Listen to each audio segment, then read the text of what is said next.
ഓതുന്നത് മുഴുവനും ഖുർആനാണ്. ഇതിന്റെ ഇടയിൽ ഒരു കാര്യവും കൂടി പറയട്ടെ. സാലിഹാജി പറഞ്ഞതിൽ എനിക്കൊരു വലിയ സങ്കടമുണ്ട്. അദ്ദേഹം ഒരു ഹിഫ്ദുൽ ഖുർആൻ തുടങ്ങാൻ പോയിട്ട് അത് നടന്നില്ല, പറ്റിയില്ല എന്ന് പറയുന്നത് കേട്ടു. ഞാൻ അതെന്താ അതിന്റെ തടസ്സമൊന്നും എനിക്കറിയില്ല. പക്ഷേ നിങ്ങൾക്ക് പറ്റിയ ഏറ്റവും വലിയ നഷ്ടം അതായിരിക്കും എന്ന് ഞാൻ ഓർമ്മിപ്പിക്കുകയാണ്. ഒരു ഹിഫ്ദുൽ ഖുർആൻ 18 വർഷമായി ഖുർആൻ പ്രബോധനം ചെയ്ത, ഇപ്പോൾ 4 ഹിഫ്ദുൽ ഖുർആൻ ഇപ്പോഴും ഞാൻ നടത്തിക്കൊണ്ടിരിക്കുന്ന 5ാമത്തെ ഒരു അന്താരാഷ്ട്ര നിലവാരമുള്ള ഒരു ഖുർആൻ വില്ലേജ്, ഖുർആൻ ഗ്രാമം കേരളത്തിൽ ആദ്യമായി, ഇന്ത്യയിൽ ആദ്യമായി ഹിഫ്ദുൽ ഖുർആൻ ഇൻഷാ അല്ലാഹ് ഈ വർഷം എന്റെ ഹംദാൻ ഫൗണ്ടേഷൻ ഈ മാസം അഡ്മിഷൻ തുടങ്ങുകയാണ്. 200ഓളം കുട്ടികൾക്ക് അഡ്മിഷൻ കൊടുക്കാൻ, 200ഓളം കുട്ടികൾ സ്കൂൾ പഠനം തത്തുല്യ പ്രാധാന്യത്തോടു കൂടി ആത്മീയ ഭൗതിക വിദ്യാഭ്യാസം ഹിഫ്ദിന് അഡ്മിഷൻ കൊടുക്കാണ്.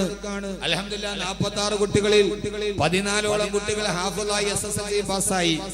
ഖുർആൻ വില്ലേജ്, ഖുർആനിൽ പറഞ്ഞ മരങ്ങൾ, ഖുർആനിൽ പറഞ്ഞ പഴങ്ങൾ, ഖുർആൻ പറഞ്ഞ അത്ഭുതങ്ങൾ എല്ലാം ഇൻഷാ അല്ലാഹ് ഒരു കോമ്പൗണ്ടിന്റെ ഉള്ളിൽ പണിതും നട്ടും വെച്ച് നിങ്ങൾ വന്നാൽ മതി. ഖുർആനിൽ പറഞ്ഞ മരങ്ങൾ കാണാം, ഖുർആനിൽ പറഞ്ഞ പഴങ്ങൾ കാണാം. അതിന്റെ ചുമതലയിലാണ് ഞാൻ ഇപ്പോൾ ഉള്ളത്.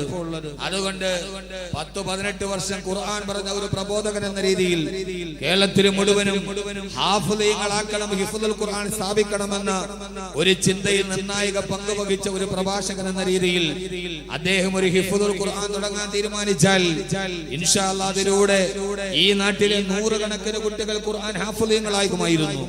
അവർ ഈ നാടിന്റെ രാജകുമാരന്മാരാകുമായിരുന്നു. രാത്രി മുതൽ പകല് വരെ അള്ളാഹുവിന്റെ ഖുർആന്റെ പാരായണം കെട്ടി നാടിന്റെ മുഴുവനും പുൽക്കൊടികൾ രോമാഞ്ചമാകുമായിരുന്നു. 100 കണക്കിന് ഹാഫിളീങ്ങൾ ഈ നാട്ടിലുണ്ടാകുമായിരുന്നു. ആ ഒരു സ്വപ്നം അദ്ദേഹത്തിന്റെ ശ്രമം നടക്കാതെ പോയാൽ അതിന്റെ തീരാനട്ടം സമൂഹമേ നിങ്ങൾക്കും നിങ്ങളുടെ തലമുറകൾക്കുമാണ് എന്ന് ഞാൻ ഓർമ്മിപ്പിക്കുകയാണ്. അതുകൊണ്ട് സാലിയാജിയോട് എനിക്ക് പറയാനുള്ളത്, ആ തടസ്സം മാറാൻ പറ്റാത്ത തടസ്സം ഇല്ല. നിങ്ങൾ അങ്ങനെ ഒരു നിയത്ത് വെച്ചിട്ടുണ്ടെങ്കിൽ അൽഹംദുലില്ലാഹ് അത് നടപ്പാക്കണം. കാരണം ജീവിതത്തിൽ ഒരു മനുഷ്യന് ചെയ്യാൻ കഴിയുന്ന ഏറ്റവും വലിയ സന്തോഷമാണ് അവൻ ഖുർആന്റെ ഖാദിമാവുക, അവൻ ഖുർആന്റെ സേവനാവുക. അല്ലാഹു തൗഫീഖ് നൽകി അനുഗ്രഹിക്കട്ടെ. ഞാൻ ഈ ഓതുന്നത് മുഴുവനും ഖുർആനാണ്. ഒരു ഖുർആൻ മനപ്പാഠമാക്കിയ ഹാഫിള് എന്ന രീതിയിൽ SSLC കഴിഞ്ഞിട്ടാണ് ഞാൻ ഹാഫിളാവാൻ പോകുന്നത്. 7 മാസം കൊണ്ട് ഖുർആൻ മുഴുവനും കാണാതെ പഠിച്ചു. സഹോദര കഴിയും. അള്ളാഹു നമ്മുടെ മക്കളെ ഹാഫിളീങ്ങളാക്കട്ടെ. അവിടെ അള്ളാഹു പറയാണ്, പിശാച് കടന്നു വന്നു.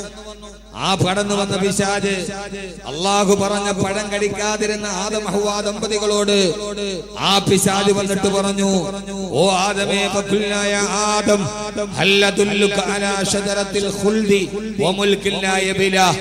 നിങ്ങൾക്കൊരിക്കലും ഐശ്വര്യം മാറിപ്പോകാത്ത എല്ലാ സൗഭാഗ്യങ്ങളും നിങ്ങൾക്ക് കിട്ടുന്ന ഒരു മാന്ത്രിക മരത്തിന്റെ പഴം നിങ്ങളോട് ഞാൻ പറഞ്ഞു തരട്ടെയോ? പിശാച് അങ്ങനെയാണ് പറഞ്ഞത്. ആ മരം, അല്ലാഹു പഴം കഴിക്കരുതെന്ന് പറഞ്ഞ മരം മാന്ത്രിക മരമാണ്. ശജറത്തുൽ ഖുൽദ് മാന്ത്രിക മരമാണ്. അതിൽ നിന്ന് നിങ്ങൾക്ക് ഞാൻ അത് കടിച്ചാൽ പിന്നെ നിങ്ങൾ മലക്കായി പോവും. അല്ലാഹുവിനെ നിങ്ങളെ സ്വർഗ്ഗത്തിൽ നിന്ന് പുറത്താക്കാൻ കഴിയില്ല.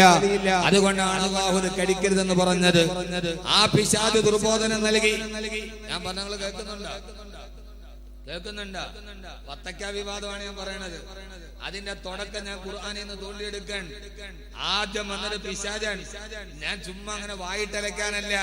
ഇതൊക്കെ എവിടെ നിന്നാണ് ഈ വത്തക്കയും മത്തക്കയൊക്കെ ഉണ്ടായെന്ന് ചോദിച്ചാൽ അതിന്റെ അടിവേര് തോണ്ടി വരികയാണ്. ആദ്യമായിട്ട് ഈ വിവാദമുണ്ടാക്കിയത് പിശാചാണ്. ആദ്യമായി വിവാദമുണ്ടാക്കിയത് പിശാചാണ്. മര്യാദക്ക് ജീവിച്ചിരുന്ന ആദം ഹവ്വ ദമ്പതികളുടെ ഇടയിലോട്ട് കടന്നു വന്ന പിശാച് അവരോട് പറഞ്ഞ, ആദമേ, ആ പരത്തിൽ നിന്ന് പഴം കടിക്കരുതെന്ന് അല്ലാഹു പറഞ്ഞത് എന്തെന്നറിയോ? നിങ്ങളുടെ സൗഭാഗ്യം നഷ്ടപ്പെട്ടത് പോകുമെന്നതുകൊണ്ടാണ്. ഇന്നും പിശാചിന്റെ ആധുനിക രൂപങ്ങൾ പറയുന്നത് അതാണ്. മുസ്ലിം പെണ്ണെ, മാറിടം തുറക്ക്, തലമറക്കാതിരിക്ക്, ലെഗിൻസ് ധരിക്ക്. നിനക്ക് കിട്ടാൻ പോകുന്ന വലിയ സ്വാതന്ത്ര്യത്തിന്റെ കൂച്ചുവലങ്ങൾ ഈ മതപുരോഹിതന്മാരുടെ മതവൃത്താന്തങ്ങളുടെ ചങ്ങലക്കെട്ടുകൾ പൊട്ടിച്ചിട്ട് വെളിയിലേക്ക് വാ എന്ന് പിശാചുക്കൾ ഒരിക്കൽ കൂടി വിളിച്ചു പറയുമ്പോ ആദ്യമായി വിവാദം വിവാദമുണ്ടാക്കിയത് പിശാചാൻ. മര്യാദയ്ക്ക് ജീവിച്ചിരുന്ന, സ്വാതന്ത്ര്യത്തോടെ ജീവിച്ചിരുന്ന, സന്തോഷത്തോടെ ജീവിച്ചിരുന്ന, അനുഗ്രഹത്തോടെ ജീവിച്ചിരുന്ന ഒരു ആണിന്റെയും പെണ്ണിന്റെയും ഇടയിൽ പിശാച് കടന്നു വന്നിട്ട് പറഞ്ഞു, അല്ലാഹു ഈ പഴം കഴിക്കരുതെന്ന് പറഞ്ഞത് ഇല്ല അൻ തകൂനാ മലക്കൈനി ഔ തകൂനാ മിനൽ ഖാലിദീൻ. സൂറത്തുൽ അഅറാഫ്.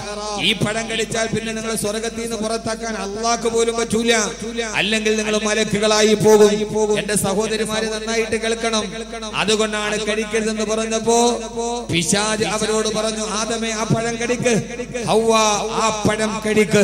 പിശാച് പ്രേരണ ചെലുത്തി, കൊടുക്ക് കേസ്, കൊടുക്ക് മയർ എന്ന് പറഞ്ഞ് പ്രേരണ ചെലുത്തുന്നത് പോലെ പിശാച് പ്രേരണ ചെലുത്താൻ തുടങ്ങി. മുസ്ലിം പെണ്ണിനെ തുള്ളിക്കാനുള്ള പിശാചിന്റെ ഏറ്റവും വലിയ തന്ത്രം അതാദ്യം വന്നത് ഭൂമിയിലായിരുന്നില്ല, സ്വർഗത്തിലായിരുന്നു. ആദം നബി അലൈഹിസ്സലാത്തു വസ്സലാമും ഹവ്വാ ബീബി റളിയല്ലാഹു തആല അൻഹയും പിശാചിന്റെ ഈ വലിയ വാഗ്ദാനം കേട്ട്, പൊടിപ്പും തൊങ്ങലുമുള്ള വർത്താനം കേട്ട് അവര് രണ്ടുപേരും വിലക്ക പഴം കഴിച്ചു. പടച്ചോനെ, നിങ്ങൾ എന്ത് മനുഷ്യന്മാരാ അല്ലാഹുവേ.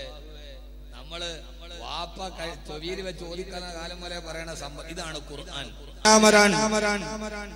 നന്നായിട്ട് മനസ്സിലാക്കിക്കൊള്ളുക. അല്ലാഹുവിന്റെ ഖുർആൻ പറയാൻ ഫഅകലാ മിൻഹാ.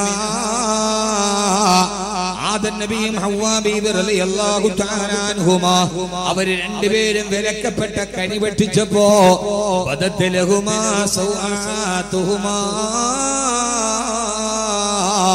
അവർ രണ്ടുപേരുടെയും ശരീരത്തിൽ ധരിച്ചിരിക്കുന്ന വസ്ത്രം ഊരിമാറിയിട്ട് അവർ രണ്ടുപേരും പരിപൂർണ നഗ്നരായി മാറി. ഇത് അഹമ്മദ് കബീർ വെറുതെ പറയുന്ന കഥയല്ല, ഇത് ആധികാരികതയില്ലാത്ത ചരിത്രമല്ല. അല്ലാഹുവിന്റെ ഖുർആൻ പറയുകയാണ്, ഫഅകലാ മിൻഹാ. അവർ രണ്ടുപേരും ആ പഴം കഴിച്ചപ്പോ ബദത് ലഹുമാ സൗആതുഹുമാ. അവർ രണ്ടുപേരും വസ്ത്രത്തിൽ ധരിച്ചിരുന്ന വസ്ത്രമൂരി മാറി. അവർ രണ്ടുപേരും ആദം നബി ഹവ്വാ ബീവി പരിപൂർണ നഗ്നരായി മാറി. അവരുടെ ഔറത്ത് വെളിവാക്കപ്പെട്ടപ്പോ പരിഭ്രാന്തിയോടെ ആദം നബി ഹവ്വാ ബീവിയും വതഫിഖാ യഖ്സിഫാനി അലൈഹിമാ മിൻ വറഖിൽ ജന്നാ. അവര് പെട്ടെന്ന് നാണം മറക്കാൻ വേണ്ടി അവര് നിന്നിരുന്ന ആ മരത്തിന്റെ ഇല പറിച്ചിട്ട് അവര് നാണം മറക്കാൻ തുടങ്ങി. എന്റെ പ്രിയപ്പെട്ട സഹോദരങ്ങളെ, സഹോദരിമാരെ, ആധുനിക ലോകത്തിന്റെ വസ്ത്രധാരണത്തിന്റെ വിവാദത്തിന്റെ നടുവിൽ എന്റെ പ്രിയപ്പെട്ട സഹോദരങ്ങളോട്, സഹോദരിമാരോട് ഓർമ്മിപ്പിക്കാനുള്ളത്, ഇബ്ലീസ് ആദ്യമായി ലോകത്തും മനുഷ്യകുലത്തോട് ചെയ്ത അപരാധം, മാനവരാശിയോട് പിശാച് ചെയ്ത ഏറ്റവും വലിയ അപരാധം അവനെ സ്വർഗ്ഗത്തിൽ നിന്ന് പുറത്താക്കൽ മാത്രമല്ല, മനുഷ്യന്റെ നഗ്നത വെളിവാക്കി അവന്റെ വസ്ത്രത്തിൽ പരിപൂർണ നഗ്നത വെളിവാക്കുക എന്ന ആദ്യത്തെ തന്ത്രം മനുഷ്യകുലത്തോട് പ്രയോഗിച്ചത് പിശാചാണ്. ആദ്യമായി പ്രയോഗിച്ചത് പിശാചാണ്. ഇബ്ലീസിന്റെ തന്ത്രമായിരുന്നു. മാന്യമായി നാണം മറച്ച്, മാന്യമായി ഔറത്ത് മറച്ച്, മാന്യമായ വേഷവിധാനം നടത്തി സ്വർഗത്തിന് സമാധാനത്തോടെ ജീവിച്ചിരുന്ന മനുഷ്യകുലത്തെ ആദ്യമായി വിവസ്ത്രരാക്കി അവരുടെ ഔറത്തിനെ വെളിവാക്കി അവരുടെ മാറു തുറന്നു കാണിച്ച് മാറു തുറക്കലെ സമരം ഉണ്ടാക്കിയത് ആദ്യമായി ലോകത്ത് നടത്തിയത് പിശാചായിരുന്നുവല്ലോ. ഇത് അല്ലാഹുവിന്റെ ഖുർആനാണ്. ചിലപ്പോൾ കബീർ ബാക്കവിയുടെ ഈ പ്രസംഗം നാളെ യൂട്യൂബിൽ വന്നാൽ പുരോഗമനവാദികൾ പറഞ്ഞേക്കാം, ആദ്യമായി പിശാചാണോ ഇത് ചെയ്തത്? ഈ മുലിയാർക്ക് അലമുറയിടാതിരുന്നുകൂടെ? ഞാൻ ആദ്യം തന്നെ ലോകത്തോട് പറയുകയാണ്, ഈ പറയുന്നത് ആരോടെന്നറിയുമോ? അല്ലാഹുവിന്റെ ഖുർആൻ നിയമം പറഞ്ഞത് തല മറക്കണമെന്ന് പറഞ്ഞത്, ഔറത്ത് മറക്കണമെന്ന് പറഞ്ഞത്, അന്യ പുരുഷനോട് കൂട്ടാടരുതെന്ന് പറഞ്ഞത്, അന്യ ആണും പെണ്ണും തമ്മിൽ കൂടിക്കലരുതെന്ന് പറഞ്ഞത് ആരോടാണ് അല്ലാഹു പറഞ്ഞത്? ആരോടാണ് പ്രബോധകര് പറഞ്ഞത്? വകുല്ലിൽ മുഅ്മിനാതി യഗ്ളുൽന മിൻ അബ്സാരിഹിന്ന വയഹ്ഫളിന ഫുറൂജഹുന്ന. ഓ നബിയെ പറഞ്ഞു കൊടുക്കുക. ആരോടാണ് നബിയെ മതത്തിന്റെ നിയമങ്ങൾ പറയേണ്ടത്? കുല്ലിൽ മുഅ്മിനാത്തി അല്ലാഹുവിൽ വിശ്വാസമുള്ള ഖബറിൽ വിശ്വാസമുള്ള പരലോകത്തിൽ വിശ്വാസമുള്ള വിശ്വാസികളായ സ്ത്രീകളോട് പറയും നബിയേ ഞങ്ങൾ പ്രബോധനം ചെയ്യുന്നത് ഖുർആൻ പറയുന്നത് മാറുമറക്കാൻ പറയുന്നത് തലമറക്കാൻ പറയുന്നത് മുഅ്മിനാത്തി മുഅ്മിനത്തുകളായ പെണ്ണുങ്ങളോടാണ് മുസ്ലിമായി ജനിച്ച് മുസ്ലിമായി മരിക്കണമെന്ന് ആഗ്രഹമുള്ളവരോടാണ് മുസ്ലിമായി ജനിച്ചവളോട് മാത്രമല്ല മുസ്ലിമിന്റെ പേരുള്ളവളോട് മാത്രമല്ല മുസ്ലിം നാമം പേറിയവളോടല്ല നിനക്ക് ആടാം നിനക്ക് പാടാം നിനക്ക് മാറു തുറക്കാം നിനക്ക് മാറ് അടക്കാം നിനക്ക് മുഖം മറക്കാം മറക്കാതിരിക്കാം ലെഗിൻസ് ധരിക്കാം ട്രൗസർ ധരിക്കാം ഒന്നുമില്ലാതെ നടക്കാം പൂജാപേരി പണ്ട് ഒന്നുമില്ലാതെ നഗരത്തിലൂടെ പ്രയാണം ചെയ്തിട്ടില്ലേ ആരാണ് കല്ലെറിഞ്ഞത് അന്ന് നഗരത്തിലെ പണ്ഡിതന്മാര് കല്ലെറിഞ്ഞുവോ അന്ന് പ്രബോധകര് തടസ്സം നിന്നുവോ തുണിയില്ലാതെ നടന്നിട്ടുണ്ട് പെണ്ണ്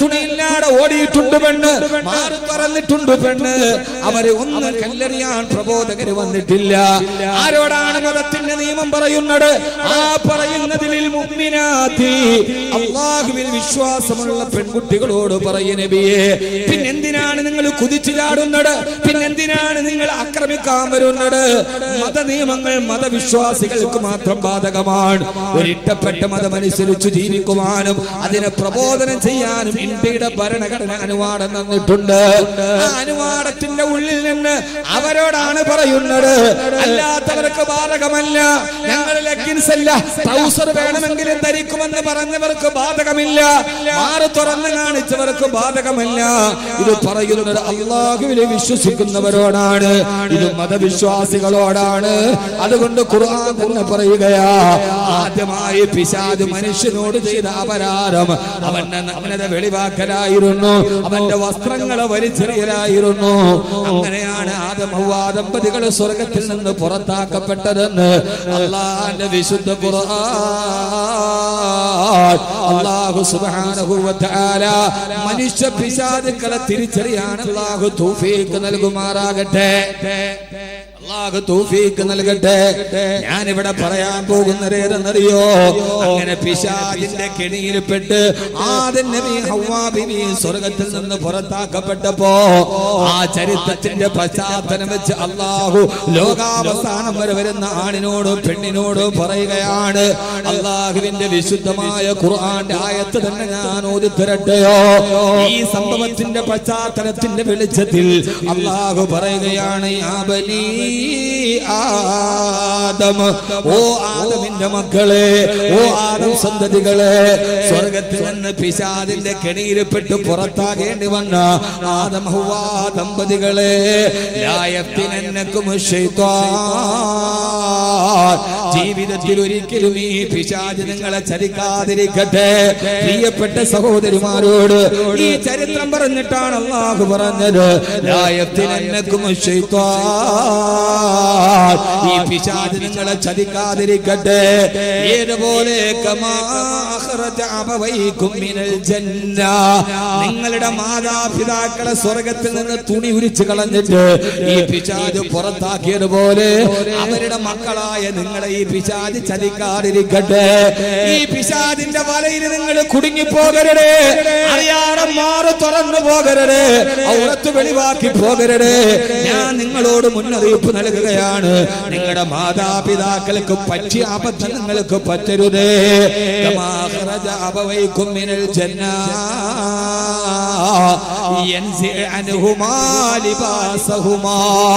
അല്ലാഹു പറയുകയാണ് നിങ്ങളുടെ മാതാപിതാക്കളുടെ ശരീരത്തിൽ നിന്ന്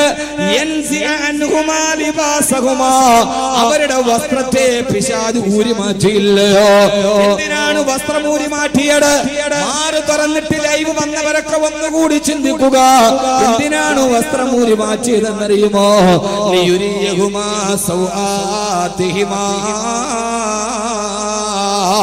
അവരുടെ ശരീരത്തിന്റെ രഹസ്യഭാഗങ്ങൾ വെളിവാക്കാൻ വസ്ത്രങ്ങൾ ഊരിമാറ്റി പിശാച് നിങ്ങളുടെ മാതാപിതാക്കളെ ചതിച്ചതുപോലെ നിങ്ങൾ ആ ചതിയിൽ പെടാതിരിക്കട്ടെ എന്ന് അല്ലാഹുവിന്റെ വിശുദ്ധ ഖുർആൻ. അതുകൊണ്ട് എന്നെ കേൾക്കാനത്തെ ജനസഞ്ചയത്തോട് പിശാചിന്റെ വലയിൽ പെട്ടുപോകരുത്. പിശാചുക്കൾ അന്ന് പിശാച് സ്വർഗത്തിലാണെങ്കിൽ ഇന്ന് പിശാച് കോഴിക്കോട് അങ്ങാടിയിലാണ്, ഇന്ന് കാസർഗോഡ് നഗരത്തിലാണ്. ആ പിശാചിന്റെ അവതാരങ്ങൾ പല കൊടികളും പിടിച്ച് പല ലേബലുകളിൽ മുസ്ലിം പെണ്ണിന്റെ മുമ്പിലൂടെ വലിച്ചെറിഞ്ഞുകൂടെ, വാരി ചുറ്റിക്കൂടെ, ഞങ്ങളുടെ കൂടെ അങ്ങാടിയിലേക്ക് ഇറങ്ങിക്കൂടെ എന്ന് മുസ്ലിം പെണ്ണിന്റെ വസ്ത്രവിധാനം പറഞ്ഞുകൊണ്ട് ഓരിയിടുമ്പോ അല്ലാഹുവിന്റെ ഖുർആൻ പറയുകയാ, എന്റെ പ്രിയപ്പെട്ട സഹോദരാ, ഖുർആനിനേക്കാൾ വലിയൊരു മുന്നറിയിപ്പുണ്ടോ? അല്ലാഹു പറഞ്ഞു, സ്വർഗ്ഗത്തിലെ പിശാച് അവസാനിച്ചിട്ടില്ല. ഇന്നഹു യറാകും ഹുവ വഖബീലുഹു. ഇന്നഹു യറാകും, ആ പിശാചും വഖബീലുഹു, അവന്റെ കുടുംബാംഗങ്ങളും. ആ പിശാചിന്റെ കുടുംബത്തിൽ പിറന്ന കുറെ ആളുകളുണ്ട്. ഇതൊന്നും ബാക്കി വെറുതെ പറയുന്നതല്ല, അല്ലാഹുവിന്റെ വിശുദ്ധ ഖുർആൻ. ആ പിശാചും വഖബീലുഹു, ആ പിശാചിന്റെ കുടുംബാംഗങ്ങളും അവര് നിങ്ങളുടെ ഇടയിലൂടെ ചുറ്റിത്തിരിഞ്ഞ് നടക്കുകയാണ്. അവരെല്ലാവരും നിങ്ങളെ വഴിപഴപ്പിക്കാൻ നോക്കുകയാണ്. ആ സമയത്തൊക്കെ നിങ്ങൾ അതിൽ നിന്ന് മാറി നിന്ന് അല്ലാഹുവിന്റെ വിശുദ്ധമായ ദീനിന്റെ മാനദണ്ഡങ്ങളിലൂടെ നീ നടന്നു പോകണേ എന്ന് അല്ലാഹുവിന്റെ വിശുദ്ധ ഖുർആൻ. അതുകൊണ്ട് എന്റെ പ്രിയപ്പെട്ട സഹോദരങ്ങളോട് സഹോദരിമാരോട് വസ്ത്രം എങ്ങനെ ധരിക്കണം, എന്താണ് ധരിക്കേണ്ടത് എന്നത് ഓരോ പൗരന്റെയും അവകാശമാണ്. അവൻ ഇഷ്ടമുള്ള വസ്ത്രം ധരിക്കാം, ഇഷ്ടമുള്ളത് അവൻ അണിഞ്ഞ് നടക്കാം, അവൻ വസ്ത്രമില്ലാതെ നടന്നു പോകാം. തടയാൻ ആർക്കും അനുവാദമില്ല. കാരണം ഇതൊരു ഭരണഘടന അവകാശം വെച്ചു കൊടുത്ത, അംഗീകരിച്ചു കൊടുത്ത അവന്റെ അവകാശങ്ങളാണ്. ആ അവകാശങ്ങളിലേക്ക് നമ്മൾ കടന്നു വരുന്നില്ല. പക്ഷേ എന്റെ പ്രിയപ്പെട്ട സഹോദരങ്ങളെ, ഈ നന്മയുടെ വഴികളെ കൈവിടാതിരിക്കുക. അല്ലാഹു സുബ്ഹാനഹു വ തആല തൗഫീഖ് നൽകി അനുഗ്രഹിക്കുമാറാകട്ടെ. അല്ലാഹു തൗഫീഖ് നൽകി അനുഗ്രഹിക്കുമാറാകട്ടെ. ഖുർആൻ പറയാണ്, ഇന്നഹു ആ പിശാചും വഖബീലുഹു, അവന്റെ കുടുംബാംഗങ്ങളും. അതൊക്കെ ആരാന്ന് പേര് നിങ്ങൾ വായിച്ചെടുത്തോണം. ഈ പേര് പറഞ്ഞിട്ട് അടുത്ത കേസ് എന്റെ മേലെ വരണ്ട. ഇത് ഖുർആനാണ്. ഖുർആനിനേക്കാൾ വലിയൊരു മുന്നറിയിപ്പ് ലോകത്ത് അല്ലാഹു നൽകിയിട്ടില്ല. നമ്മളോട് പറയാൻ, കടലിന്റെ ബേക്കല് ബീച്ചിൽ പോകുമ്പോ ബോർഡ് കാണും, ആഴമേറിയ ഭാഗമാണ്, ഇറങ്ങരുത് എന്നൊരു ബോർഡ് കണ്ടാൽ നമ്മളവിടെ കാണൂലേ. ഇപ്പോ കാഞ്ഞങ്ങാട് ഈ ബൈപ്പാസ് അങ്ങോട്ടാ പോവാ, കാഞ്ഞങ്ങാട് കാസർഗോഡ് ബൈപ്പാസില് ചില സ്ഥലത്ത് ബോർഡ് കാണാം, 6 മാസത്തിന് ഇവിടെ പൊലിഞ്ഞത് 20 പേർ. എന്താണ് ആ ബോർഡ്? നിങ്ങളുടെ മുമ്പേ വന്ന ആളുകൾ ഇവിടെ പെടഞ്ഞു മരിച്ചിട്ടുണ്ട്, അതുകൊണ്ട് വരുന്ന നിന്റെ സ്പീഡ് കുറയ്ക്കുക, ഇല്ലെങ്കിൽ നീയും പോയി കുഴിയിൽ വീടും. അല്ലാഹു ഖുർആനിൽ ഒരു ബോർഡ് വെക്കാണ് സൂറത്തുൽ അറാഫിൽ, യാ ബനി ആദം, ആദമിന്റെ മക്കളെ, നിങ്ങളുടെ വാപ്പയും ഉമ്മയും തുണി ഉലിഞ്ഞിട്ട് പിശാച് സ്വർഗ്ഗത്തിൽ നിന്ന് വെളിയിലാക്കിയിട്ടുണ്ട്. ലാ യഫ്തിനന്നകും ശൈത്താൻ, മക്കളെ നിങ്ങളുടെ വാപ്പയും ഉമ്മയും കെണിയിൽ വീണിച്ച പിശാച് നിങ്ങളെയും വീഴിക്കാതിരിക്കട്ടെ, നിങ്ങൾ സൂക്ഷിച്ച് ജീവിക്കാവൂ എന്ന് ഖുർആൻ നമ്മോട് മുന്നറിയിപ്പിന്റെ ബോർഡ് തരികയാണ്. അപ്പൊ നമ്മൾ അതിനെ മറികടന്ന് പോകാവോ? പോകാൻ പാടില്ല. അല്ലാഹു നമുക്ക് ബോധം തരട്ടെ. അവനും അവന്റെ കുടുംബക്കാരും നിങ്ങളെ വലവീശി നടക്കാൻ, ആ വലവീശി നടക്കുന്ന നിങ്ങൾ അതിലേക്ക് പെടാതിരിക്കും. എന്റെ പ്രിയപ്പെട്ട സഹോദരങ്ങളെ, കോഴിക്കോട് ഫറൂഖ് കോളേജിൽ മുൻകഴിഞ്ഞു പോയ പ്രഭാഷകർ സൂചിപ്പിച്ചിട്ടുണ്ട്. ഒരധ്യാപകൻ, അദ്ദേഹം ഒരു മതവേദി നടത്തിയ പരാമർശത്തിന്റെ പേരിലാണ് കേരളം മുഴുവനും ഇളകി മറിഞ്ഞത്. പുരോഗമനവാദികളും അല്ലാത്തവരും വല്ലാതെ വാഗ്വാദത്തിലേടിയത്. സമുദായ സേവനത്തിന്റെ മൂടുപടമണിഞ്ഞ മലങ്കടുകന്മാർ അവർക്ക് ഒത്താശ ചെയ്ത് കടന്നു വന്നത്. എന്നിട്ടവർ പിന്നീട് ആ പോസ്റ്റുകൾ തിരുത്തിയത്. രാത്രിയിൽ കോഴിയെ പിടിക്കുകയും ഉച്ചയ്ക്ക് അതിന്റെ പേരിൽ അനുശോചനം അർപ്പിക്കുകയും ചെയ്യുന്ന ഈ പരിപാടി അത്ര വലിയ കപട മതേതരവാദികൾക്ക് നല്ലതല്ല. ഈ മതേതരവാദം വല്ലാതെ കൂടി അതത്ര നല്ലതല്ല. രാത്രിയിൽ കോഴിയെ പിടിക്കുക, അതിനെ കൊന്നു തിന്നിട്ട് പിന്നെ ഉച്ചയ്ക്ക് അനുശോചനം നടത്തുക, അതത്ര നല്ല പരിപാടിയല്ലെന്ന് മനസ്സിലാകുന്നവരോട് മനസ്സിലാകാത്ത ഭാഷയിൽ ഞാൻ ഓർമ്മിപ്പിക്കുകയാണ്.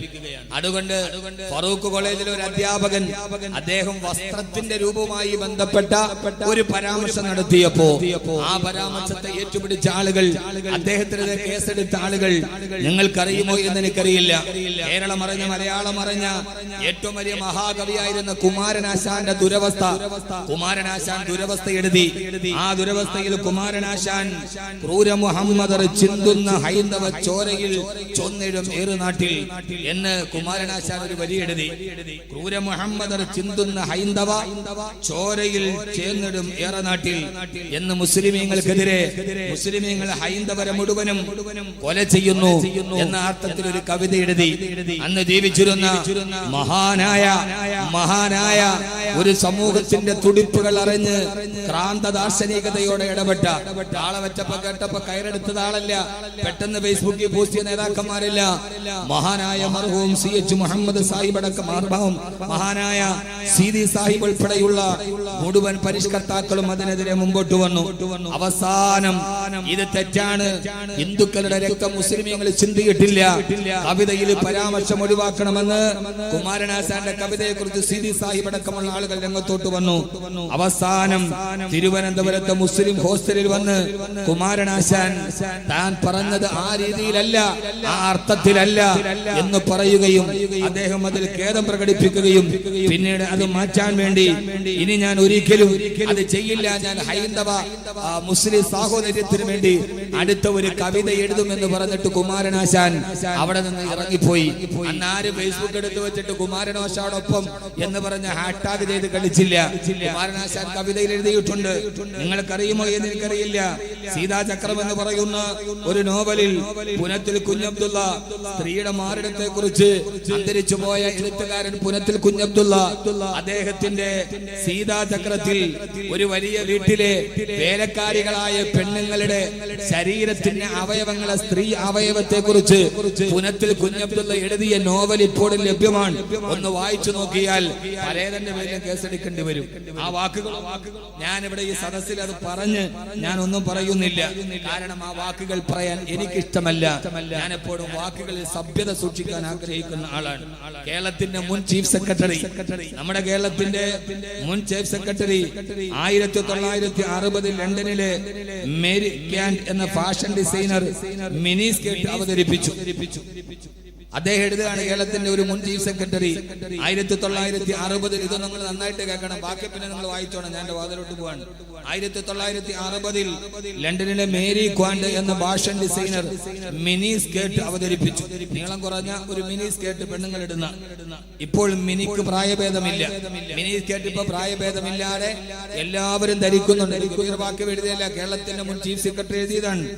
പിഞ്ചു ബാലികമാർ മുതൽ സിന്ധി പശുക്കളെ വെല്ലുന്ന രീതിയിൽ കൊഴുത്തു തടിച്ച ഉപ്പുമാങ്ങാ ഭരണികൾ വരെ ഈ മിനിയുടെ ആരാധകരാണ്. മിനി സ്കേർട്ട് ധരിക്കുന്നവരെ കുറിച്ച് കേരളത്തിന്റെ മുൻ കോട്ടും സൂട്ടുമിട്ട ചീഫ് സെക്രട്ടറി, ഈ തൊപ്പിയും താടിയും വെച്ച മുരിയാരല്ല, അവരെല്ലാം നിങ്ങൾക്ക് കൊത്താൻ വലിയ എളുപ്പം. അദ്ദേഹം എഴുതുകയാണ്, പിഞ്ചു ബാലികമാർ മുതൽ സിന്ധി പശുക്കളെ വെല്ലുന്ന രീതിയിൽ കൊഴുത്തു തടിച്ച ഉപ്പുമാങ്ങാ ഭരണികൾ വരെ മിനിയുടെ ആരാധകരാണ്. ഞാൻ ഈയിടെ ദുബൈയിൽ ഒരു പള്ളിയിൽ പോയി. കുറച്ച് കഴിഞ്ഞപ്പോൾ ഭക്തജനങ്ങളുടെ വരവായി. നിതംബം താളാത്മകമായി ചലിപ്പിച്ച് മൈക്രോ മിനികൾ മുതൽ അനിക്രോ മിനികൾ മുൻപിൻ ഭാഗങ്ങൾ ഉദാരമായി തുറന്നിട്ടിട്ടുണ്ട്. പള്ളി നിറയെ ചെറുപ്പക്കാർ. നിങ്ങൾ നന്നായിട്ട് കേൾക്കണേ. നിതംബം താളാത്മകമായി ചലിപ്പിച്ചു മൈക്രോ മിനികൾ മുൻപിൻ ഭാഗങ്ങൾ ഉദാരമായി തുറന്നിട്ടിട്ടുണ്ട്. പള്ളി നിറയെ ചെറുപ്പക്കാർ ഈത്തപ്പഴത്തിൽ ഈച്ച പൊതിയുന്നത് പോലെ വത്തക്കൊന്നുമല്ല, ഈത്തപ്പഴത്തിൽ ഈച്ച പൊതിയുന്നത് പോലെ കുർബാനയ്ക്ക് വേണ്ടി മാദകത്തിടമ്പുകൾ മുട്ടിന്മേൽ നിൽക്കുന്നത് കണ്ടപ്പോ എന്റെ സപ്തനാഡികളും തളർന്നുപോയി. കുർബാനയ്ക്ക് വേണ്ടി മാദകത്തിടമ്പുകൾ മുട്ടിന്മേൽ നിൽക്കുന്നത് കണ്ടപ്പോൾ എന്റെ സപ്തനാഡികളും തളർന്നുപോയി. ബന്ധനത്തിൽ നിന്നും മോചനം നേടാൻ വെമ്പുന്ന കുജകുംഭങ്ങളിലോ കുർബാനയപ്പം വിതരണം ചെയ്യുന്ന അച്ഛന്റെ കരങ്ങളിലോ എവിടെയാണ് ശ്രദ്ധിക്കേണ്ടത് എന്ന് എനിക്ക് കഴിഞ്ഞില്ല. മോചനം നേടാൻ വെമ്പുന്ന കുജകുംഭങ്ങളിലോ കുർബാനയുടെ അപ്പം വിതരണം ചെയ്യുന്ന അച്ഛന്റെ കരങ്ങളിലോ എവിടെയാണ് ശ്രദ്ധിക്കേണ്ടത് എന്ന് എനിക്ക് അറിയില്ല. ദുബൈയിലെ ഊദാമേത്തോ മെട്രോ സ്റ്റേഷന് സമീപമുള്ള ക്രിസ്ത്യൻ ചർച്ചുകളിൽ കുർബാനയ്ക്ക് വന്ന വിശ്വാസികളുടെ മാറിടങ്ങളെ വർണ്ണിച്ചുകൊണ്ട് കേരളത്തിന്റെ മുൻ ചീഫ് സെക്രട്ടറി എഴുതിയ ഒരു ലേഖനത്തിന്റെ വരികളാണ് ഞാൻ വായിച്ചത്. ഇനി ഇതിനെക്കുറിച്ച് നിങ്ങൾക്ക് ധാരാളമായി വായിക്കണമെന്നുണ്ടെങ്കിൽ മലയാളത്തിന്റെ സുഹൃതം സുപ്രഭാതത്തിൽ ഇന്ന് ബഹുമാന്യനായ സുന്ദരമായ ചുരിക ചലിപ്പിച്ച ബഹുമാന്യനായ എഴുത്തുകാരൻ മിഥിലാജ് റഹ്മാനി ഇന്ന് സുപ്രഭാതത്തിൽ ഇതിനെക്കുറിച്ച് വളരെ വിശദമായി എഴുതിയിട്ടുണ്ട്. നിങ്ങളത് കൃത്യമായി വായിച്ചു നോക്കണം. ആർക്കെതിരെയാണ് കേസെടുക്കേണ്ടത്? ഈ കേരളത്തിന്റെ മുൻ ചീഫ് സെക്രട്ടറി എഴുതിയ ഈ പെണ്ണിന്റെ മാറിടത്തെ വർണ്ണിച്ച ഈ വാക്കുകൾക്കെതിരെ കേസുകൾ നിലനിൽക്കുന്നുണ്ടോ? അതൊരു പ്രസംഗമല്ല, അത് അക്ഷരമായി ആളുകൾ ഇപ്പോഴും വായിച്ചുകൊണ്ടിരിക്കുകയാണ്. മലയാളത്തിന്റെ നോവലിസ്റ്റുകൾ പെണ്ണിന്റെ സ്ഥലങ്ങളെ കുറിച്ച് വർണ്ണിച്ച് എഴുതിയിട്ടുണ്ട്. ആവിഷ്കാര സ്വാതന്ത്ര്യത്തിന്റെ പേരിൽ കേസുകളില്ല, ഫ്ലാഷ് മോബുകൾ നടത്താൻ ആളുകളില്ല, ടാഗ് ചെയ്യാൻ ആളുകളില്ല, പിന്തുണ പ്രഖ്യാപിക്കാൻ കപട മതേതരവാദികളുമില്ല.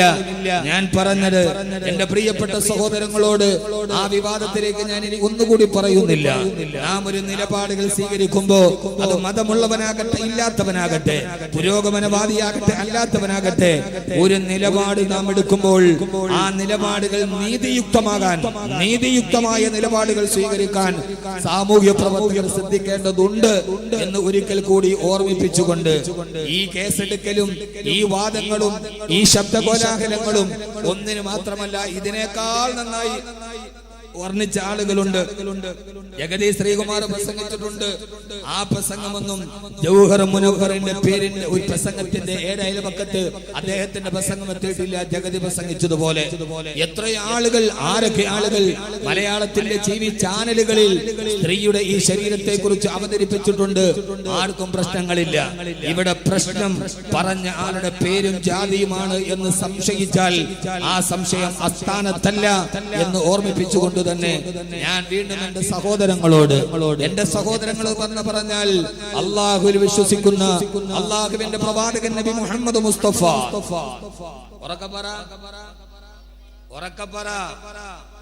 ആദരവായ പ്രവാചകൻ നബി മുഹമ്മദ് മുസ്തഫ സല്ലല്ലാഹു അലൈഹി വസല്ലമയുടെ ആദർശങ്ങളിൽ വിശ്വസിക്കുന്ന ഒരു സമൂഹത്തോടാണ് നമ്മൾ പ്രതിനിധാനം ചെയ്യുന്നത്.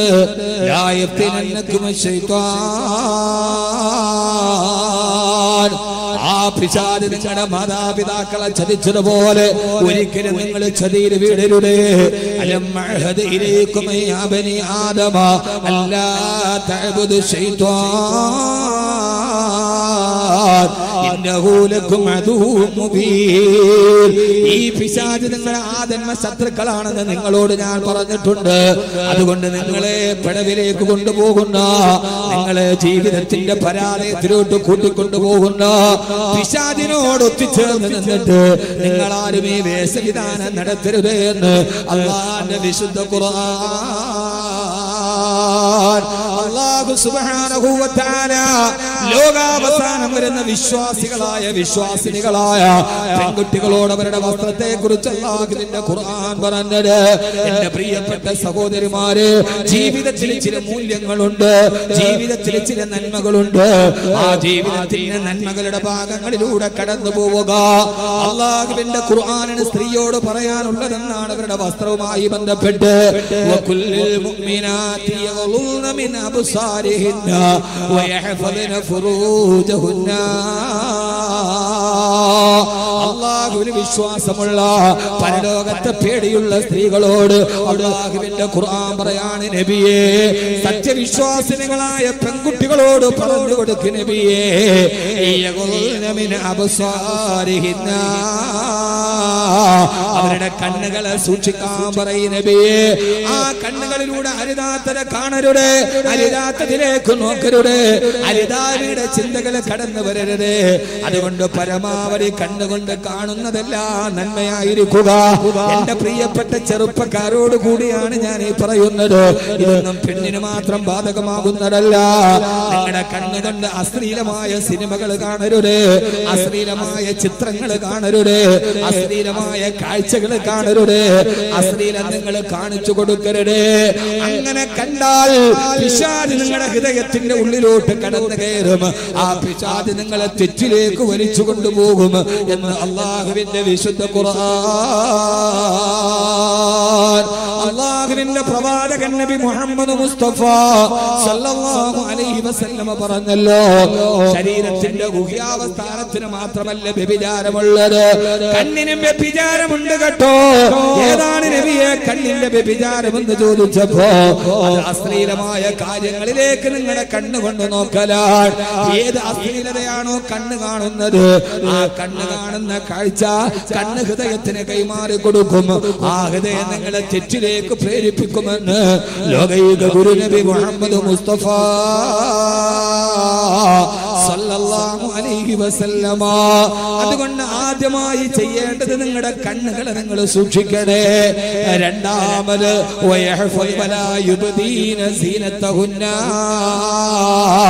നിങ്ങളുടെ സൗന്ദര്യത്തെ നിങ്ങൾ വെളിവാക്കാൻ പാടില്ല. ഇവിടെ ഇവിടെ എന്നെ നോക്ക്. അല്ലാഹുവിന്റെ ഖുർആൻ പറയാൻ ഓലാ യുബ്ദീന സീനതഹുന്ന, നിങ്ങളുടെ സൗന്ദര്യത്തെ നിങ്ങൾ മറ്റൊരാളുടെ മുമ്പിൽ തുറന്നു കാണിക്കാൻ പാടില്ല. പെണ്ണിന്റെ സൗന്ദര്യം അനുവദനീയമായിടത്ത് മാത്രം ആസ്വദിക്കാനുള്ളതാണ്, പെണ്ണ് എല്ലാവർക്കും ആസ്വദിക്കാനുള്ളതല്ല. അല്ലാഹുവിന്റെ ഖുർആൻ പറയാണ്, പെണ്ണേ നിന്റെ സൗന്ദര്യം വേണ്ടെടുത്തേ വെളിവാക്കാവൂ, എല്ലാവരെയും തുറന്നു കാണിക്കരുത്. ഈ പെണ്ണ് പുരുഷനെ ആസ്വദിക്കാനുള്ളതല്ല, പെണ്ണിന്റെ സൗന്ദര്യം കൊത്തിപ്പറിക്കാനുള്ളതല്ല, പെണ്ണ് പരസ്യ പരകയിലെ പ്രതിനിധാന വസ്തുവല്ല, പെണ്ണ് ജൂവല്ലറിയുടെ പരസ്യത്തിന് വേണ്ട ഉപഭോഗ കമ്പോളത്തിന്റെ വരുമാന മാർഗമല്ല. പെണ്ണെ നീ ആണെന്നറിയുമോ, നിന്റെ ശരീരം എന്ന് പറയുന്നത് പുരുഷനെ ആകർഷിക്കാനുള്ള കച്ചവട ചരക്കല്ല, അത് തീപ്പെട്ടിയുടെ മുകളിൽ പരസ്യമല്ല, പെണ്ണ് പരസ്യ പലകയിലെ ചൂഷണ വസ്തുവല്ല. ഖുർആൻ നിശിതമായി പറഞ്ഞത് ഇല്ല ഇല്ല, പെണ്ണെന്ന് പറഞ്ഞാൽ ആരെന്നറിയുമോ, നന്നായി സൂക്ഷിച്ചു പൊതിഞ്ഞു വെക്കേണ്ട പുരുഷ, നിന്റെ കരവലയത്തിൽ നീ സംരക്ഷണ വലയം ഒരുക്കേണ്ട. അല്ലാഹു നിനക്ക് നൽകിയ ഏറ്റവും വലിയ സൗഭാഗ്യമാണ് പെണ്ണ്. വലാ യുബ്ദീന സീനതഹുന്ന, നിന്റെ സൗന്ദര്യത്തെ വെളിവാക്കി കാണിക്കരുത്. ഏതെങ്കിലും ഒരു വിഷയം ഉണ്ടാകുമ്പോ ലൈവ് ചെയ്തിട്ട് തുറക്കാനുള്ളതല്ല നിന്നെ മാറിടം, തുറക്കാനുള്ളതല്ല നിന്റെ സൗന്ദര്യം. നിന്റെ സൗന്ദര്യം ദൈവം നിനക്ക് തന്ന അനുഗ്രഹമാണ്. അത് അനുഗ്രഹമായി കണ്ട് വലിയ ഗൗരവത്തോടെ സൂക്ഷിക്കേണ്ടതാണ് എന്ന് അല്ലാഹുവിന്റെ വിശുദ്ധ ഖുർആൻ. ഞാൻ പറഞ്ഞത് മനസ്സിലാവണില്ലേ? സമയമില്ലാത്തതുകൊണ്ടാണ് ഞാൻ പെട്ടെന്ന് പറഞ്ഞു പോണത്. വലാ യുബ്ദീന സീനതഹുന്ന, നിന്റെ സൗന്ദര്യം എന്തെങ്കിലും ഒരു വിഷയമുണ്ടായ ഉടനെ ഓൺ ചെയ്തിട്ട് തുറന്ന് പത്തക്ക വെച്ച് മറച്ച് അതിനുള്ളതല്ല. പെണ്ണെ നിന്റെ സൗന്ദര്യം അത് ലോകത്തിന്റെ താളമാണ്, അത് പ്രപഞ്ചത്തിന്റെ രാഗമാണ്. അല്ലാഹു നിനക്ക് തന്ന ഏറ്റവും വലിയ അനുഗ്രഹമാണ് പെണ്ണിന്റെ സൗന്ദര്യം. ആണിന്റെ സൗന്ദര്യമല്ല, ആണിന് അത്ര വലിയ സൗന്ദര്യമൊന്നുമില്ല. പെണ്ണിന്റെ സൗന്ദര്യം ഈ പ്രപഞ്ചത്തിന്റെ നിലനിൽപ്പാണ്. അതുകൊണ്ട് പെണ്ണെ നീ ലോകത്തിന്റെ ആധാരശിലയാണ്. മൂടി വെച്ചിട്ട് ഭർത്താവിന് മാത്രം കൊടുക്കണമെന്നല്ല പറഞ്ഞത്, ആ മൂടി വെക്കേണ്ടത് ഈ പ്രപഞ്ചത്തിന്റെ നിലനിൽപ്പിന്റെ ആഗ്രഹമാണ്. അല്ലാഹു തൗഫീഖ് നൽകട്ടെ. ആമീൻ പറയും മനുഷ്യന്മാരെ. അല്ലാഹു തൗഫീഖ് നൽകട്ടെ. എന്തുകൊണ്ടാണ് പെണ്ണിനോട് ഇസ്ലാം ഇതെല്ലാം മൂടി വെക്കാൻ പറഞ്ഞത്? എന്താണെന്ന് അറിയോ? എന്താ പറഞ്ഞ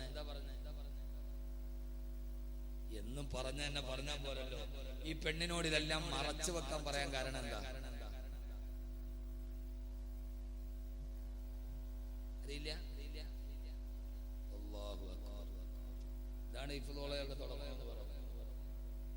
ഇതൊക്കെ ഖുർആൻ വ്യക്തമായി പറഞ്ഞിട്ട്. ഞാൻ പറഞ്ഞുതരട്ടെ? പറഞ്ഞുതരണോ?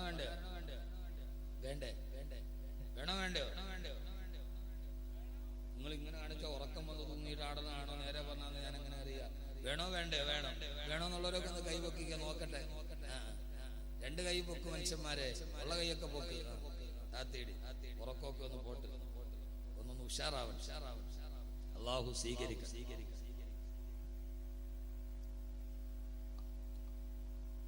കുട്ടി ഇങ്ങോട്ട് എന്റെ കൂടെ കേസ് വരുമെന്ന് അറിഞ്ഞോടാ. അല്ലാഹു സുബ്ഹാനഹു വ തആല ഖുർആനിൽ ഒരു ആയത്ത് പറയുന്നു, നന്നായിട്ട് കേട്ടോളൂ. ഇതിപ്പോ എനിക്ക് തുറന്നിട്ടപ്പോ എന്താ പ്രശ്നം എന്ന് ചോദിച്ചാൽ ഇത് തന്നെ പ്രശ്നം.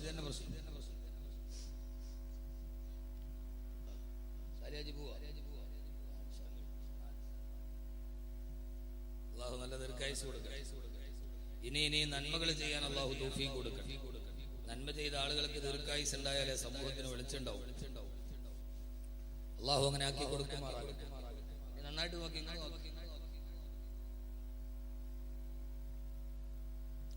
അല്ലാഹു സുബ്ഹാനഹു വ തആല വിവാഹത്തെ കുറിച്ച് പറഞ്ഞപ്പോൾ ആ സമയത്ത് അല്ലാഹു പറഞ്ഞത് വമിൻ ആയാതിഹി അൻ ഖലഖ ലക്കും മിൻ അൻഫുസികും അസ്വാജ.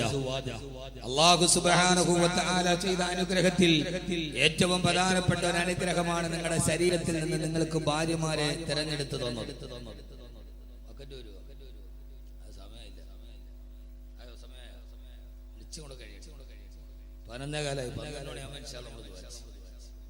എന്റെ ഇടയിൽ പറയണ്ട വളരെ പ്രധാനപ്പെട്ട ഒന്ന് രണ്ട് വിഷയങ്ങൾ. അള്ളാഹു വിവാഹത്തെ കുറിച്ച് പറഞ്ഞത്, അള്ളാഹു പറഞ്ഞത് എന്താ?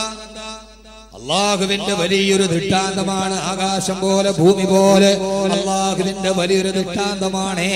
അന ഖലഖ ലക്കും മിൻ അൻഫുസികും അസ്വാജാ. നിങ്ങളുടെ ശരീരത്തിൽ നിന്ന് തന്നെ നിങ്ങളുടെ ഇണകളെ അള്ളാഹു തിരഞ്ഞെടുത്ത് തന്നത്. ആ ഇണകളെ കല്യാണം കഴിക്കുന്നത് നിങ്ങൾക്ക് ഓർമ്മയില്ലേ? എവിടെയോ കിടന്നൊരു പെണ്ണിനെ ഒരു നിക്കാഹിന്റെ പദം പറഞ്ഞ് വീട്ടിലേക്ക് കൂട്ടിക്കൊണ്ടുവന്ന് അതേവരെ അന്യരായി കിടന്ന ആണും പെണ്ണും കിടപ്പറയിലോട്ട് കയറുകയാണ്. അള്ളാഹു പറയുകയാണ്, നിങ്ങൾക്കൊരു ഭാര്യയെ തിരഞ്ഞെടുത്ത് തന്നെന്ന് മാത്രമല്ല, ആണിന്റെയും പെണ്ണിന്റെയും ഇടയിൽ വജഅല ബൈനകും മവദ്ദതൻ വറഹ്മ, അവരുടെ ഇടയിൽ ആരും അറിയാത്തൊരു ബന്ധത്തെ ഞാൻ നൽകിയിട്ടുണ്ട്. ആണിന്റെയും പെണ്ണിന്റെയും ഇടയിൽ ഞാനൊരു കാന്തിക ബന്ധം പോലൊരു കാന്തം പിടിച്ചു വലിക്കുന്നത് പോലെ ആണും പെണ്ണും തമ്മിലൊരു ബന്ധമുണ്ട്. ആ ബന്ധമുള്ളത് കൊണ്ടാണ് അപരിചിതയായ പെണ്ണ് നിന്റെ കിടപ്പറയിൽ വന്നത്, നിന്റെ ശരീരത്തോട് കെട്ടിപ്പിടിച്ച് കിടന്നത്, അവളിലൂടെ നിനക്ക് മക്കളുണ്ടായത്, മനുഷ്യന്റെ തലമുറ ലോകാവസാനം വരെ കടന്നുപോയത്. പെണ്ണെ അല്ലാഹു പറയാണ്, ഏത് പെണ്ണും ആണും തമ്മിൽ അവരുടെ ഇടയിൽ അവരറിയാത്തൊരു പരസ്പര ബന്ധമുണ്ട്. ആണും പെണ്ണും തമ്മിൽ ഈ വികാരപരമായ ബന്ധമില്ലെങ്കിൽ അവരുടെ ഇടയിൽ സ്ത്രീ പുരുഷ സംയോഗം സാധ്യമല്ല. അതിലൂടെ മനുഷ്യന്റെ തലമുറ ലോകത്ത് നിലനിൽക്കുകയില്ല. ഈ പെണ്ണും ആണും അടച്ചു വെച്ച് നടക്കുമ്പോ അവരുടെ ഇടയിൽ ഒരു വലിയ ബന്ധമുണ്ട്. ആ ബന്ധത്തിന്റെ ചരടിനെ നിങ്ങൾ മുറിച്ചു കളയരുത്. ആണിനും പെണ്ണും തമ്മിൽ എപ്പോഴും എന്തായാലും പറയാ ഒരു വല്ലാത്തൊരു വികാര ബന്ധമുണ്ട്. അതുകൊണ്ടാണ് പെണ്ണിനെ കണ്ട് അറിയാതെ നോക്കി പോണത്. പെണ്ണിനെ നോക്കല് ഹറാമല്ല. ആണോ? അന്യ പെണ്ണിനെ നോക്കല് ഹറാമാണോ? അന്യ പെണ്ണിനെ കാണല് ഹറാമാണോ? ഇവരെന്ത് മനുഷ്യന്മാരെ. അന്യ പെണ്ണിനെ കാണല് ഹറാമില്ല. പിള്ളേർക്ക് സന്തോഷമായി.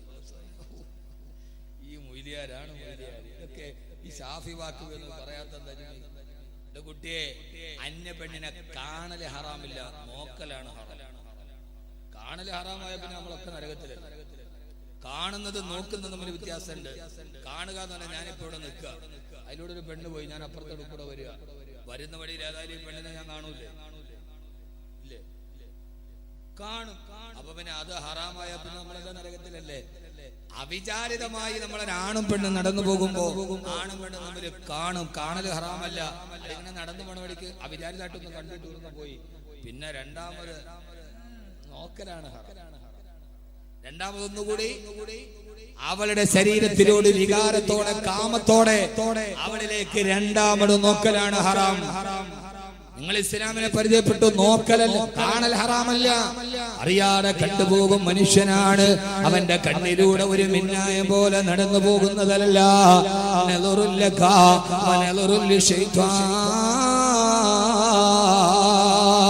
അതുകൊണ്ടാണ് അല്ലാഹുവിന്റെ റസൂൽ പറഞ്ഞത്, യുവാക്കളെ, പെണ്ണിനെ ഒരു പ്രാവശ്യം കണ്ടുപോയാൽ ആ കാണൽ അനുവദനീയമാണ്. പക്ഷേ രണ്ടാമത് എടുത്ത പെണ്ണിനെ വീണ്ടും നോക്കി നിന്നാൽ ആ നോട്ടൽ അത് പിശാചിന്റെ കളിയാണ് എന്ന് അല്ലാഹുവിന്റെ പ്രവാചകൻ നബി മുഹമ്മദ് മുസ്തഫ.